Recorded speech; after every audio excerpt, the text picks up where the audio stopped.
కవిత, తెలిసి తెలిసి మనం తరంగిణికి చాలా అన్యాయం చేశాం. అదే క్షణక్షణం నన్ను బాధిస్తోంది. తరంగిణి ఇష్టపడే పెళ్లి చేసుకుంది అనుకుందాం. అదే మన బిడ్డ అయితే తాను ఒప్పుకున్నా తల్లిదండ్రులుగా మనం ఇలాంటి పెళ్లికి ఒప్పుకునేవాళ్ళమా? కవిత, ఈ రోజు నుంచి తరంగిణి మన కోడలు కాదు, మన బిడ్డ, మన కన్నబిడ్డలాగే చూసుకోవాలి. మనం అలాగే చూసుకుంటున్నాం కదండి. లేదు, చూసుకోవటం లేదు. కూతురు సౌభాగ్యాన్ని కాపాడడం లేదు. ఏమండి, అబ్బాయి విషయాలు ఏమన్నా తెలిసాయా? ఇక తెలియవు కూడా. మనకు తెలియకూడదనేగా వాడు మన నుంచి దూరం అయ్యాడు. కానీ డాక్టర్ చెప్పిన మాట ప్రకారం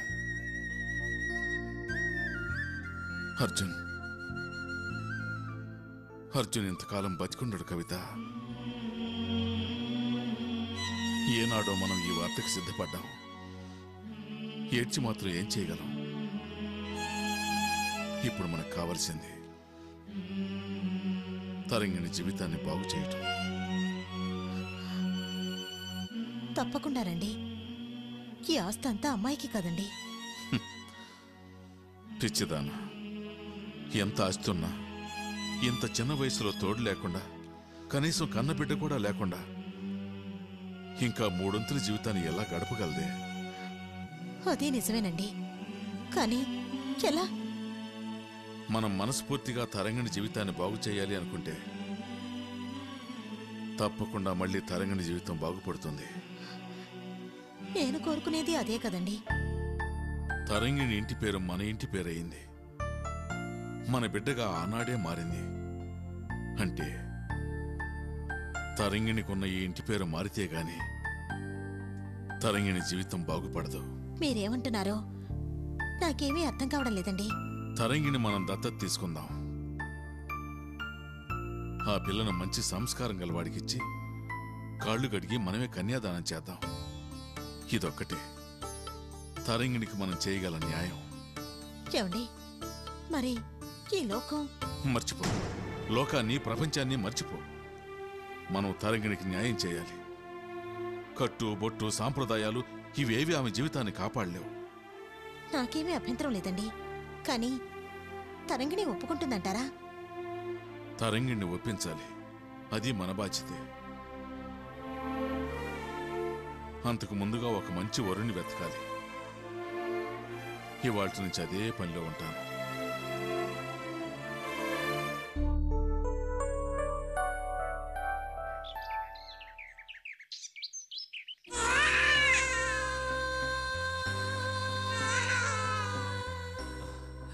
ఏడుస్తున్నావా బాబు?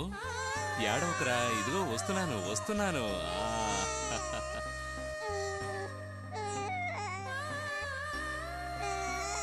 తల్లి ఒడిలో హాయిగా పడుకొని కన్నతల్లి పాలు తాగాల్సిన నిన్ను ఇలా అమ్మ దగ్గర నుంచి దూరం చేశానని ఏడుస్తున్నావా?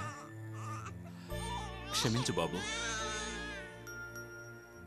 తల్లిని బిడ్డని దూరం చేసి ఏదో సంపాదించాలనుకునే దుర్మార్గుని కాదు బాబు నేను. నీకు తల్లి ఒడే దూరం అయ్యింది. నాలాంటి ఎందరో అభాగ్యులు అటు తండ్రి ప్రేమకి ఇటు తల్లి అనురాగానికి దూరమై గాలికి బతుకుతున్నారు.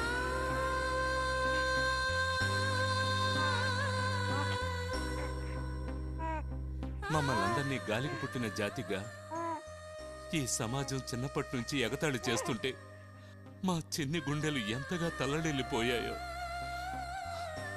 బాబు, నిన్ను తల్లికి దూరం చేశానే గాని నీకు తల్లి ప్రేమని తండ్రి ప్రేమని నేను పంచుతాను బాబు. నీకోసమే బతుకుతాను. నిన్ను కళ్ళల్లో పెట్టుకు చూసుకుంటాను.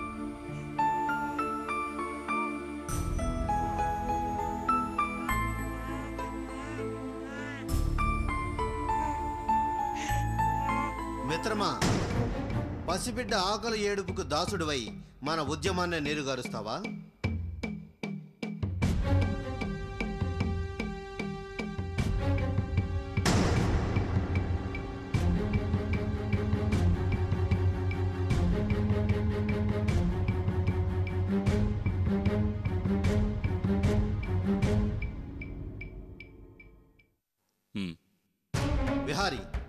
మన ధ్యేయం మర్చిపోయావా?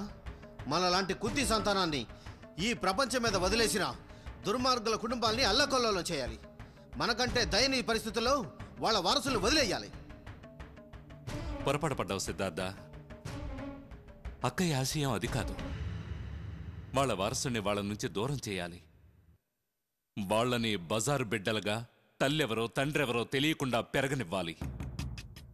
ఆ బిడ్డకు వాళ్ళ కుటుంబం మీద ద్వేషాన్ని ఉగ్గుపాలతో నేర్పాలి. వాళ్ళు పెరిగి పెద్దయ్యాక అప్పుడు వాళ్లకు వాళ్ళ పెద్దలెవరో తెలిసేలా చేయాలి. అప్పుడు ఆ బిడ్డలే పెద్దలపై పగ తీర్చుకుంటారు. మనం పోయినా వాళ్లకు తెలియాల్సిన రోజున తెలిసేట్టు చేసే పోతాం మిత్రమా. నాకైతే ఆ పిల్లవాడిని ఏ అడుక్కు తినే వాళ్ళకి ఇచ్చేస్తే కోట్ల వారసుడు. ముద్ద కోసం నడి బజార్ను అడుక్కు తింటుంటే ఆనందంగా ఉంటుంది. సిద్ధార్థ, ఏ పాపం ఎరగని మనం పసితనం నుంచి అవమానాలను ఎదుర్కొంటున్నాం, అవునా? అవును. మన పగ మనల్ని ఈ స్థితికి తీసుకొచ్చిన కుటుంబాల మీద గాని వాళ్ళ వారసుల మీద కాదు. అవుననుకో, కానీ ఈ బిడ్డను పెంచడం నీ వల్ల ఎలా అవుతుంది? ఈ ఉద్యమాన్ని మీ అక్కయ్య తర్వాత నువ్వే నిర్వహించాలి. పైగా ఆదిత్య కుటుంబంలో చదరంగం పరిచావు. ఈ బిడ్డని ఎలా శ్రద్ధగా పెంచగలవు? నీ ప్రశ్న కరెక్టే. ఎన్నో అడ్డంకుల్ని మరెన్నో దుర్మార్గుల్ని దాటుకుంటూ మనం ప్రయాణం సాగిస్తున్నాం. ఈ బిడ్డను పెంచడం భారం కాదు సిద్ధార్థ. నిజమే, కానీ ఏ క్షణాన్ని ఎక్కడుంటావో మనకే తెలీదు. పైగా ఇప్పుడు నువ్వు చేయబోతున్న పని ఓ సామ్రాజ్యాన్ని కూల్చడం. ఎప్పుడూ జయాపజయాలని అంచనా కట్టలేం. మనమే ప్రతిసారి జయిస్తాము అనుకోలేం కదా. అలాంటి పరిస్థితులు వస్తున్నప్పుడు ఈ బిడ్డని ఎక్కడ ఎలా పెంచాలో నిర్ణయిద్దాం. అంతవరకు నా నీడలోనే ఉంటాడు. అలాగే మిత్రమా. అన్ని కోట్లకు అధిపతి ఈ వారసుడు. వీడికి ఏ పేరు పెట్టాలనుకుంటున్నా? వాలి వాలి వాలి వాలియా? అవును, వాలి సుగ్రీవుల్లో వాలి అజేయుడు. అనుకున్నది సాధించే సామర్థ్యం, బలం, తెలివితేటలో ఉన్న క్యారెక్టర్. ఇక నుంచి వీణ్ణి వాలిలా తయారు చేస్తాను.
మానస గారు,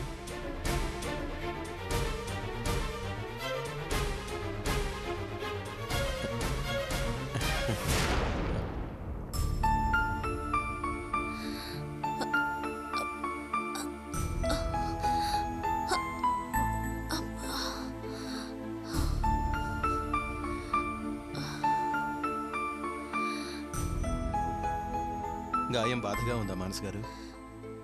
లేదు సార్. సార్, మీరు డ్యూటీకి వెళ్ళలేదా అండి? లేదు, సెలవు పెట్టాను.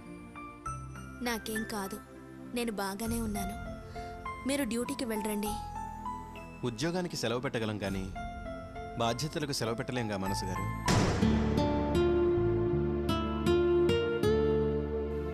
సార్, బాధ్యత బరువు కాకూడదు. ఎక్కడో ఎప్పుడో రాలిపోవాల్సిన నా జీవితం అయినా ఎందుకో భగవంతుడు మీ రూపంలో నాకు ఊపిరి పోస్తున్నాడు. ధైర్యం కూడా మిమ్మల్ని చూసి ఆశ్చర్యపోతుంది. అలాంటి మీరే అధైర్యంగా మాట్లాడుతున్నారా? అధైర్యపడి కాదు సార్, నా నీడపడ్డ చోటల్లా ఏదో కీడు జరుగుతూనే ఉంది. ఏ పాపం ఎరగని ఆంటీకి, తండ్రి లాంటి బాబాకి నా వల్లే గాయాలయ్యాయి. మీకు చెప్పాల్సిన అవసరం లేదు. అయినా ఓ మంచి పని జరిగేటప్పుడు ఇలాంటి ఇబ్బందులు కష్టాలు తప్పవు. క్షీరసాగర మథనంలో కూడా ఒక్కసారిగా అమృతం దొరకలేదు. మన దేశ స్వతంత్రం కూడా త్యాగాలు లేకుండా రాలేదు. అంచేత మీరు ఆ విషయాల గురించి ఆలోచించడం మానేయండి. సార్, పాప ఎలా ఉంది? ఒక్కసారి తీసుకురాకూడదు, చూడాలనుంది. వద్దండి. మీరిలా ఆపరేషన్ అయి హాస్పిటల్లో బెడ్ మీద ఉన్నారని వినగానే అది తల్లడిల్లింది. ఇక్కడికొచ్చి ఈ వాతావరణాన్ని పాప తడివి తడివి చూసి ఏదో ఊహించుకుంటుంది. చూపులేని తను ఏం ఊహించుకొని బాధపడుతుందా అని భయంగా ఉందండి. అయితే వద్దులేండి, త్వరగా ఇంటికి వచ్చేస్తానని చెప్పండి. సార్, బాబా ఆంటీ డిశ్చార్జ్ అయ్యారు కదండి? వాళ్ళకి పెద్దగా గాయాలు కాలేదు. ఇంకాసేపట్లో వాళ్ళిద్దరు భోజనం తీసుకొస్తారు.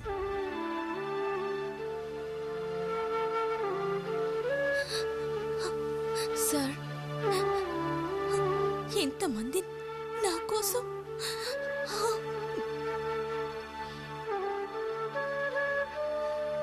మానస్ గారు, ఎవరూ లేరనుకున్న మీరు ఇంతమంది ఉన్నామన్న నిజాన్ని నమ్ముతున్నారు కదా? అవును sir. So forget everything. You will be all right very soon.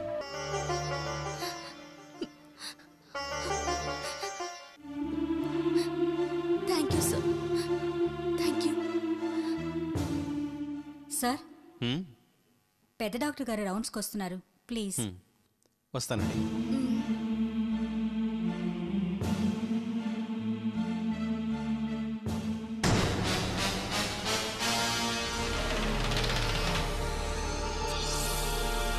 మళ్ళీ ఎందుకు వచ్చారా తమ్ముళ్ళు? అక్క, మా లైఫ్ లో ఇంతవరకు ఎప్పుడు దెబ్బతినలేదు. మేం పొడిచిన పోట్లకు పెద్ద పెద్ద కండలు తిరిగిన వాళ్ళే స్పాట్ లోనే చచ్చారు. ఇదేమిటో ఇదంగా బ్రతికుందే. మీరేం చేస్తారా? నా కర్మ అలా కాలిపోయింది. ఇది వరకు మట్టి పట్టుకుంటే బంగారం అయ్యేది. గడ్డిపోచ విసిరితే పెద్ద పెద్ద రాజకీయ నాయకులు కూడా పదవిలో నుంచి పడిపోయేవాళ్ళు. చిటికేస్తే పోలీసులు నా ఇంటి ముందు కవాత్ చేసేవాళ్ళు. అలాంటిది అన్నీ తిరగబడ్డాయి. పాపం, మీరేం చేస్తారా? అక్క, చీకట్లో మట్టలు చేయడం మాకు అనుభవం లేదు. ఫస్ట్ టైం కాబట్టి కాస్త అటు ఇటు అయింది. ఇంతకీ మీరు చెన్నై పోలీస్ స్టేషన్లో రౌడీ షీటర్లుగా రోజు సంతకాలు చేస్తున్నారా? చేస్తున్నాం అక్క. మేము రోజు చెన్నైలో ఉన్నట్టే లెక్క. పోనీలేండ్రా, ఆ మాత్రం జాగ్రత్తలో ఉన్నారు. మీరు చెన్నై బార్డర్ దాటారని ఆ ఎస్ఐ గారికి తెలిస్తే మిమ్మల్ని చెన్నైకి వచ్చి జీపు కట్టి ఈడ్చుకొస్తారు. ఏడ్చాడు. నువ్వు అనక్క, అరగంటలో వాడిని చంపి వాడి శవాన్ని నడు రోడ్డు మీద ఈడ్చుకొస్తాం. నోమేంట్రా అడ్డగాడుతున్నారా? అంత అవకాశం ఉన్నప్పుడు అక్కడికి పోయి పచ్చబొట్టు పడిచినట్టు వాళ్ళని పొడిచొచ్చారు. ఇంకా గొప్పగా మాట్లాడతారా? రేయ్, ఇక్కడే షూట్ చేసి మీ శవాల్ని నా తోటలో పాతిపెట్టాలనుందిరా. కానీ నా కోపాన్ని అణుచుకుంటున్నాను. ఇక నుంచి మీ మొక్కల్ని నాకెప్పుడు చూపించకండి. వెళ్ళండి ఇక్కడి నుంచి. అది కాదక్క, నీ మాట అంటే మాకు రామబాణం. పని పూర్తి చేయలేకపోయినందుకు మేము చాలా సిగ్గుపడుతున్నాం అక్క. ఒరేయ్, మనలాంటి వాళ్ళు ఫైల్ అయితే పడాల్సింది సిగ్గు కాదురా, ఏ నూతిలోనో గోతులోనో పడాలి. ఆ ఎస్ఐ గాడు చాలా కాముగా ఉన్నాడంటే ఏదో పెద్ద తుఫాను సృష్టిస్తున్నాడని అర్థం. ఇంత దెబ్బ తన మనుషులకు తగిలాక నా దగ్గరికి రాలేదంటే ఆ ఎస్ఐ గాడు చాలా పెద్ద ఎత్తులో ఉన్నాడురా. ఏదో ఒక రోజు నన్ను సర్వనాశనం చేస్తాడు. వాడి బొంద, ఆ మానసని కాపాడుకోవడానికే వాడు కింద మీద పడుతున్నాడు. నీ జోలికి ఇంకేం వస్తాడక్క? అవునక్క, వాడు ఉద్యోగానికి కూడా సెలవు పెట్టేశాడు. వాడిప్పుడు నీ దగ్గరికి రావాలన్నా వాడికి కాకి బట్టలు లేవు. అంతేకాదక్క, ఆ మానస బ్రతికి బట్ట కట్టి మళ్ళీ కోర్టుకు రావడం అంటే కాల్లో మాటే. ఒరేయ్, మీ అంత తేలిక ఆలోచిస్తే నేను మీలాగే బ్రోకర్ బ్రతుకు బతికేదాన్నిరా. నేను అలాంటి దాన్ని కాను. నా బ్రెయిన్ రాయల్ బ్రెయిన్. జరగబోయేది ముందుగా ఆలోచించి అడిగేస్తాను. అందుకే ఇంత పెద్దదాన్ని అయ్యాన్రా. ఆ ఎస్ఐ గాడు ప్రతిదీ ఆలోచించి అడిగేస్తాడు. ఆ బాబాగాడు వాడికి పని తెలియని ఆలోచనలు, ఆవేశం వాడి ఊపిరి, ధైర్యం వాడి గుండెబలం. ఈ పాటికి వాడు నా ఇంటి మీదకి దాడికి రావాల్సింది. వాడు ఎందుకో ఆగాడు అంటే ఆ ఎస్ఐ గాడు ఏదో పెద్ద ఆలోచనలో ఉన్నట్టు అర్థమవుతుంది. కాబట్టే ఆ బాబాగాడు ఎందుకో ఆగాడు. ఒరేయ్, ఇవన్నీ ఆలోచిస్తుంటే నాకెందుకు భయం వేస్తుందిరా. పోనీ నాకంటే కండ్లు గల 10 మంది గుండగాళ్ళని నీకు ఇక్కడ కాపలా పెట్టుకుంటావా అక్క? వద్దురా, వద్దు. ఒక్క గుండానే కాదు, కనీసం ఒక చిన్న కుక్క పిల్లని పెట్టుకున్నా వాడు అరెస్ట్ చేసి తీసుకెళ్లి జైల్లో పడేస్తాడు. అదేంటక్క? అవునరా, నాకు రౌడీలతో గుండాలతో సంబంధం ఉందని వాడు పెట్టిన కేసును మరింత బలం వచ్చేటట్టు సాక్ష్యాలు సేకరిస్తాడు. మరి ఇక్కడుండే రౌడీల్ని జైల్లో పెట్టించావు కదక్క, వాళ్ళ సంగతి ఏంటక్క? అసలుకే మోసం వచ్చి నేను ఏడుస్తుంటే వాళ్ళ సంగతి అడుగుతారేంరా. అన్ని బాగా జరిగి ఆ మానస సస్తే వాళ్ళ చేత వ్యతిరేకంగా సాక్ష్యం చెప్పిద్దామనుకున్నాను. కానీ అంతా తిరగబడిందిరా. అసలు ఏంట్రా నాకు ఈ కర్మ. అక్క, నువ్వు ఒక్కదానే ఉంటే నీకు భయం లేదా అక్క? భయం లేదురా. ఆ ఎస్ఐ గాడు గాని ఆ బాబా గాడు గాని వచ్చి నన్ను బెదిరిస్తే ఎదురు కేసు పెడతాను. అవసరమైతే కిరసనాయలు పోసుకొని అంటించుకొని వాళ్ళ మీద నేరం వచ్చేటట్టు చేస్తాను. భయపడకండిరా, భయపడకండి. వాణ్ణి దాన్ని ఎలాగైనా నాశనం చెయ్యాలి. మీరు వెళ్ళండి. అవసరమైతే SMS పంపిస్తాను, వెంటనే రండి.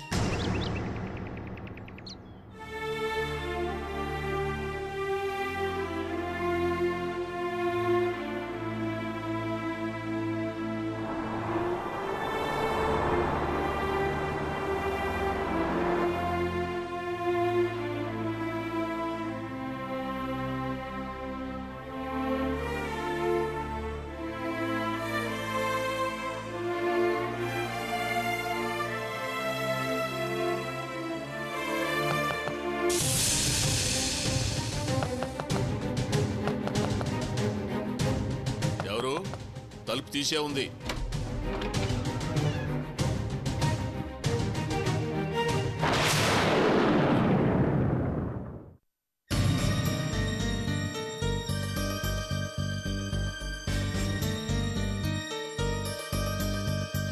ఎందుకు వచ్చారు నా ఇంటికి? ఇంకా ఏం మిగిలిందని చూడడానికి వచ్చారు. బాబు, మీ బాధ నేను అర్థం చేసుకోగలను, కానీ నేను చెప్పే మాటలు కాస్త ప్రశాంతంగా వినండి. ఏమిటయ్యా నువ్వు చెప్పేది? పైగా ప్రశాంతంగా ఉండాలా మేము? మాకున్న ఒకే ఒక ఆశని సమాధి చేసి ప్రశాంతంగా ఉండమని చెప్పడానికి నీకు నోరెలా వచ్చిందయ్యా? పో, ముందు నా ఇంట్లోంచి బయటికి పో. వెళ్ళండి బయటికి. ఏమండి ఏమండి, మీరు ఆవేశపడకండి. రండన్నయ్య గారు, రెండోదిన గారు. ఏమిటే, నేను బయటికి పొమ్మంటే వచ్చి కూర్చోమని ఆహ్వానిస్తున్నావా? అంత పొగరెక్కిందా నీకు? ఏమండి, పరువు మర్యాద గల కుటుంబానికి కోడల్ని నేను. అవి మర్చిపోయి మాట్లాడటం నా చేత కాదు. నన్ను అర్థం చేసుకోండి. రండన్నయ్య గారు, రెండోదిన. కూర్చోండి వదినా, కూర్చోండి అన్నయ్య గారు. బావగారు నన్ను బయటికి పొమ్మనందుకు నేనేం బాధపడటం లేదమ్మా. బావగారి స్థానంలో ఎవరున్నా ఎంతకంటే ఎక్కువగానే నన్ను అసహించుకుంటారు. అంత మాట అనకండి అన్నయ్య గారు. అనక తప్పదమ్మా. మీకు తరంగిణి జీవితం గురించి బాధపడటం మాత్రమే తెలుసు, కానీ తరంగిణి మీ కూతురు అనుకుంటున్నారు. అది నిజం కాదు.